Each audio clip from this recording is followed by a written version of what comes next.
여러분 안녕하세요. 이번 시간에는 신용과 관련된 내용을 학습해 보려고 하는데요. 신용을 잃어버리면 설당이 없게 된다. 공자의 말입니다. 그리고 돌로레스 크리거 교수는 신용은 보이지 않는 재산이다. 이 시간이 지날수록 이 재산은 진정한 가치를 발휘하게 될 것이다. 라고 말했습니다. 오늘은 현대사의 신용이 무엇인지 알아보고 개인 신용 평가 시스템, 신용점수 조회 방법, 신용점수 관리 팁, 그리고 마지막으로 신용이 좋지 않으면 받는 불이익에 관해 알아보도록 하겠습니다. 자, 그럼 오늘 내용을 설명해 주실 강사님을 소개해 드리겠습니다. 강사님 안녕하세요. 네, 안녕하세요. 저는 신용회복위원회 신용교육 전문 강사 장미영입니다. 네, 반갑습니다. 네, 반갑습니다. 네, 강사님, 신용이라는 말은 너무 익숙하고 또 자주 쓰는 말이잖아요. 네. 근데 저도 이 신용이 뭔지 설명해 보라고 하면 사실 답변하기가 어렵더라고요. 이 신용은 어떻게 설명할 수 있을까요? 네, 그렇죠. 사실은 제 소개를 하면서도 신용회복위원회 신용교육 벌써 2번이나 이 신용이라는 단어를 썼죠.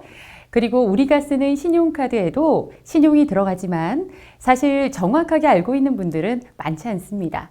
하지만 그렇다고 마냥 어려운 개념은 아니거든요. 자, 그럼 말 나온 김에 신용카드를 예로 설명해 드릴게요. 신용카드 결제 언제 하세요? 보통은 신용카드를 쓴 다음 달에 나가도록 해두지 않나요? 네, 맞아요. 먼저 쓰고 나중에 갚잖아요. 바로 이게 신용이고요. 이런 신용거래가 가능한 건 그 사람에 대한 믿음이 있기 때문입니다. 네, 이 믿을 수 있으니까 먼저 쓰게 해주고 또 나중에 갚도록 해주는 것, 이게 바로 신용이군요. 네, 그렇죠. 그런데 나는 신용카드도 안 쓰고 대출도 없어서 신용거래를 안 하고 있다고 생각하는 분이 있을 수 있습니다. 하지만 우리가 매일 쓰는 통신 서비스도 신용이거든요. 먼저 한 달치 요금을 사용하고 그 다음 달에 결제를 하니까요. 그러네요. 이 통신 서비스도 먼저 쓰고 나중에 갚으니까 결국엔 신용이네요. 강사님, 그러면 신용이 있어야 신용거래가 가능한 건데요. 이 신용은 어떻게 평가하나요? 우리나라에는 개인의 신용을 평가하는 기관이 있는데요. 신용평가회사라 하고요. 간단하게 CB사라고 부릅니다. CB사는 KCB, 코리아 크레딧 뷰로, 그리고 나이스 평가 정보가 있고요. 이 기관에서는 개인의 상환 이력, 신용거래 형태 등의 금융거래 이력과 비금융거래 이력을 수집해서 신용점수를 매기게 됩니다. 여기서 금융거래 이력은요, 은행이나 카드 등 금융회사의 거래 이력을 의미하고요. 비금융거래 이력은 통신비, 공과금 등의 납부 이력을 의미합니다. 뭔가 복잡하긴 하지만 결국 금융거래, 비금융거래 모두 포함해서 신용점수가 매겨진다는 거네요. 그렇죠. 신용점수는 1점에서 1000점까지 있고요. 1점에 가까울수록 신용이 낮고 1000점에 가까울수록 신용이 높다고 평가되는데요. 이렇게 객관적 기준으로 자신의 신용에 대해서 평가를 받고 이 평가받은 결과가 금융생활에 영향을 미칩니다. 은행이나 카드사에서는 이 점수를 또 참고해서 신용카드를 발급을 해줄지 또 한도는 얼마까지일지 대출 금리는 어느 정도로 할지 결정을 합니다. 각 금융회사에는 내부 신용평점 시스템이 있어서 CB사의 신용점수가 절대적인 기준은 아니고요.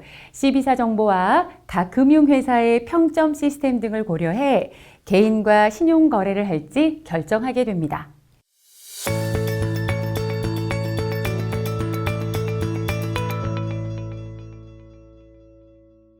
그렇군요. 이 시험 점수처럼 내가 몇 점인지 각 기관으로부터 나의 신용에 대해 평가받는 개념이라고 생각하면 되겠네요. 네, 맞습니다. 그리고 한국신용정보원이라는 기관이 있어요.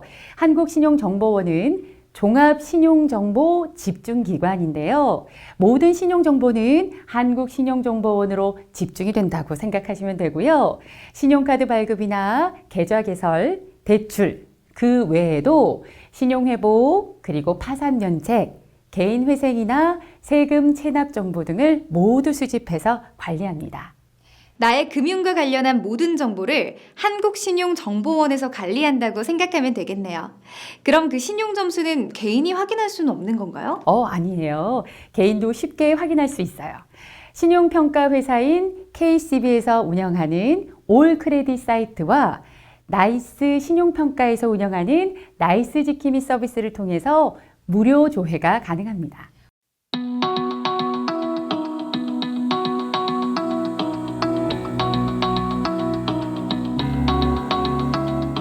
무료로 조회가 가능하군요. 그런데 저도 이 신용점수 조회를 해보았는데 KCB와 나이스 평가정보 점수가 다르더라고요. 그건 왜 그런 거죠? 네, 각 평가사에서 개인의 신용을 볼 때 중요하게 보는 항목과 비중이 다르기 때문인데요. 금융회사에서는 KCB, 나이스 평가정보 이 두 기관의 정보를 모두 참고해 대출이나 카드 발급을 해주고 있기 때문에 한 군데만 집중해서 조회하고 관리할 것이 아니라 두 개의 신용 점수를 모두 관리하는 것이 좋습니다. 네.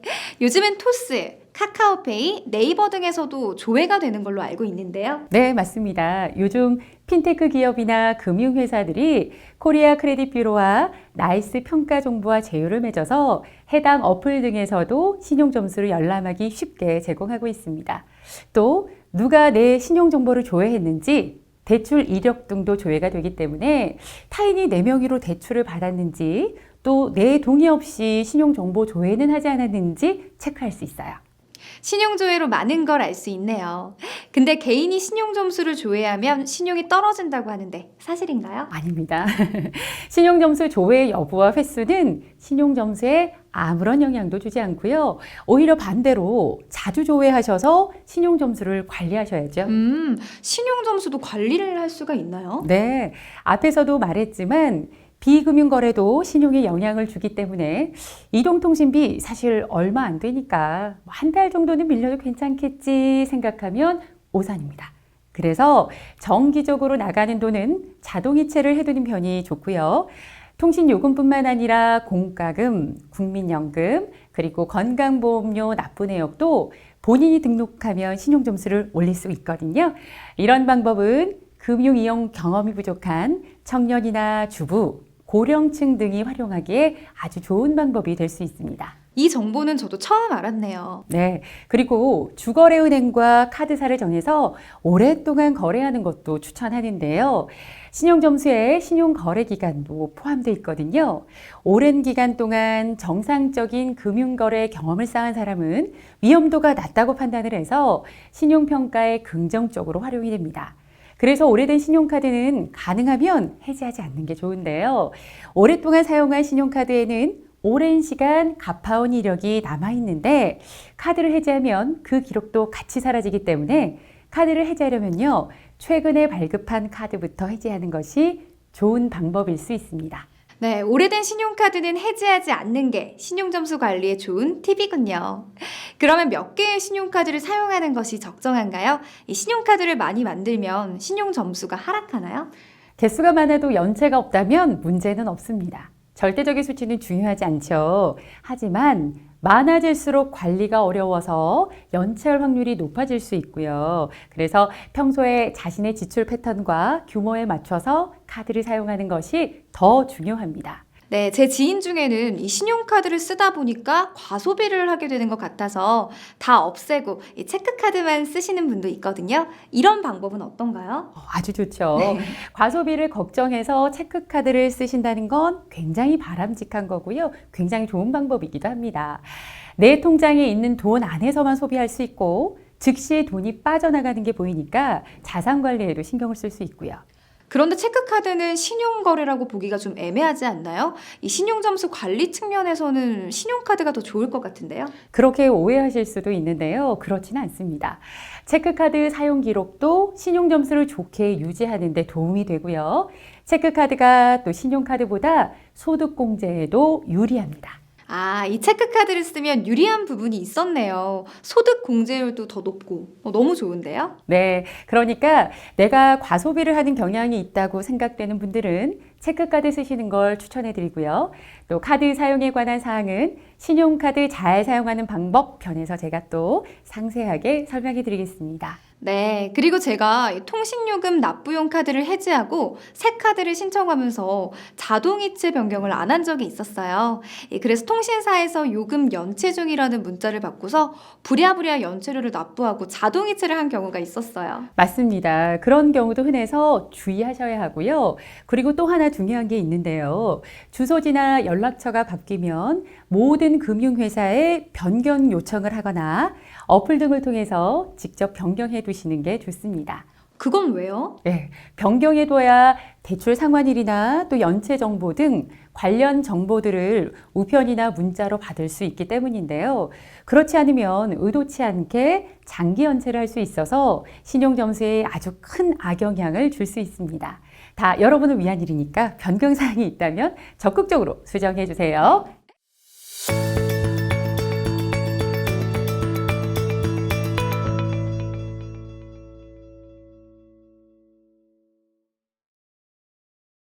강사님, 그럼 아예 신용 거래를 하지 않으면 연체할 일이 없으니까 신용이 좋게 유지되지 않을까요? 그럼 혹시요, 휴대전화 쓰지 않고 생활하실 수 있으세요? 그건 안 되죠.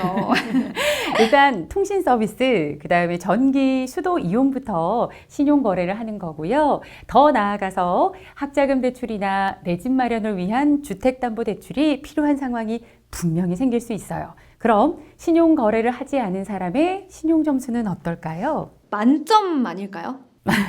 아닙니다. 오히려 좋지 않습니다. 이 신용 점수는 신용 거래 기록을 바탕으로 매기기 때문인데요. 믿음을 바탕으로 약속을 한 번도 해보지 않은 사람에게 큰 돈을 빌려주기란 쉽지 않겠죠. 바로 이런 개념입니다. 약속을 한 번도 해본 적이 없기 때문에 좋은 믿음 점수를 받을 수가 없는 거죠. 그렇군요. 그럼 신용 거래를 하면서 미납 없이 잘 상환하는 것이 가장 좋겠네요. 그럼요. 신용을 잃지 않는 것, 즉 제때 돈을 잘 갚는 게 가장 중요합니다. 근데 살다 보면 신용 점수가 낮아질 수도 있잖아요. 그럼 어떤 불이익이 생기는 거죠? 네, 우선 신용카드 사용에 제한이 있게 됩니다. 그럼 현금이나 체크카드밖에 사용할 수 없게 되잖아요. 그런데 이번 달 급하게 목돈이 필요하면 불편해질 수 있겠죠. 그리고 내가 가진 자산보다 큰 돈이 필요할 때도 있고요. 네, 집을 살 때 혹은 집 전세 계약을 할 때 이런 경우 아주 큰 돈이 필요하죠. 네, 그렇죠. 그럴 때 금융회사에서 대출을 받아야 살 수 있잖아요. 그때 신용점수가 낮으면 대출을 받지 못하거나 금리가 높을 수 있고요. 또 시중은행에서 대출을 받지 못하고 고금리 대출을 해주는 기관에 문을 두드려야 할 수도 있습니다. 그럼 저금리 대출과 고금리 대출의 이자 차이는 얼마나 날까요? 네, 계산해 보겠습니다. 1억 원을 빌렸을 때 A는 4%, B는 15%로 대출을 받았다고 가정해 볼게요. A는 연애 이자를 400만 원 냅니다. 그리고 15% 대출받은 B는 1,500만 원 이자를 내죠. 무려 1,100만 원의 차이가 납니다. 우와, 생각보다 큰 차이가 나네요. 이 정도일 줄은 몰랐어요. 네, 아주 크죠. 그러니까 신용 점수 관리는 필수입니다. 네, 오늘 강사님 말씀을 듣고 보니까 신용관리가 우리 생활하고 밀접하게 관련이 있네요. 그리고 신용점수도 주기적으로 조회해서 점검해야겠다는 생각도 들고요. 네, 그렇게 느끼셨다니 다행입니다. 자, 그럼 마지막으로 정리할 겸 제가 오늘 배운 내용을 퀴즈로 내볼게요. 한번 맞춰보세요. 네. 퀴즈를 내신다니까 살짝 긴장이 되긴 하는데 한번 네. 열심히 풀어보겠습니다. 네, 자, 그럼 문제 나갑니다. 네. 네, 이동통신 서비스는 신용거래가 맞다, 아니다. 맞다. 먼저 이용하고 나중에 결제하니까 신용거래죠. 네, 맞습니다. 이렇게 푸시면 네. 되고요. 자, 다음 문제 나갑니다. 신용 점수에 상관없이 연체가 없다면 누구든 제1금융권에서 대출을 받을 수 있다. 이건 제가 정확히 압니다. 네. 아니다. 네, 맞습니다. 자, 그럼 마지막 문제 드릴게요. 네. 신용 점수 만점은 1000점이다. 맞다. 맞았습니다. 네, 오늘 완벽하게 수업 네. 이해하신 것 같아요. 어. 감사합니다. 자, 여러분, 오늘 강의 어떠셨나요? 신용관리의 중요성을 실감하셨나요? 오늘 내용을 바탕으로 꾸준하게 신용관리 잘하셔서 신용점수 1000점 만점을 받으시는 분이 되시길 바랍니다. 그리고 강사님께서 신용회복위원회 신보기로 마무리 멘트를 해주신다고요? 네, 오늘 띄워주세요. 네, 신용 자산 관리 힘들고 어려우신가요? 보, 복잡하게 생각하지 마세요. 위. 위원회가 함께합니다.